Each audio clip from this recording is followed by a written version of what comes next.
ကြီးပုံမြင်နေတဲ့မှာတော့မော်ဆန်နဲ့နှင်းပွင့်နေကြလာပြီဆိုရင်အန်အောထူးဆန်းမွေဖြစ်ရသည်ရောက်ရှိလာတတ်ပါတယ်ဒီလိုနဲ့တရက်မှာတော့ထူးဆန်းတဲ့နှင်းပွင့်လေးတွေကြာလာတာနဲ့ဇလန်းကိုစတင်ထားပါတယ်အော်နောက်ကင်းဝေါ်ထဲမှာလမ်းလျှောက်နေတဲ့လေဒီချန်တယောက်နှင်းပွင့်လေးတွေနဲ့ထိတွေ့ပြီးတော့အဲဆာဖြစ်ကိုပြောင်းလဲသွားပါတယ်ဒါကတော့အော်နောက်ကင်းနဲ့ Disney ရဲ့ Frozen တို့ရဲ့ collaboration အစပဲဖြစ်ပါတယ်ဒီအဲဆာလေးကြောင့်ပဲနောက်ထပ် game တွေကိုရောက်လာမယ် collaboration item တွေဖြစ်ပေါ်လာတယ်လို့တော့ပြောလို့ရပါတယ်ဒါကိုလည်းဆက်ပြီးတော့ကြည့်လိုက်အောင်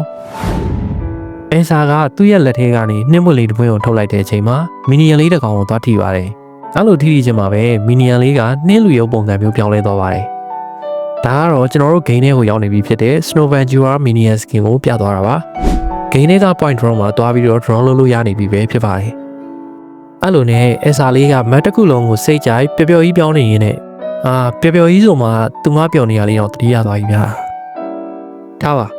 ပျော်ပျော်ကြီးပြောင်းနေရင်ရေခဲနန်းတော်ကြီးတစ်ခုကိုဖန်တီးလိုက်ပါတယ်။ဒီနန်းတော်ကြီးဟာ CG ထဲမှာအပြင်းပြေရှောက်ထည့်ထားတာမဟုတ်ပါဘူး။ဒါက Asa Skin ရဲ့ ultimate effect တစ်ခုပဲဖြစ်ပါတယ်။အဲ့ဒါကိုတာဝါချိုးလိုက်ရင်ထွက်တဲ့ effect တို့ record တို့မှာလည်းဆက်ပြီးတော့မြင်နိုင်ပါတယ်။ဒါနဲ့ Frozen အကြောင်းလေးပြောရင်ဖြတ်ပြောချင်တာက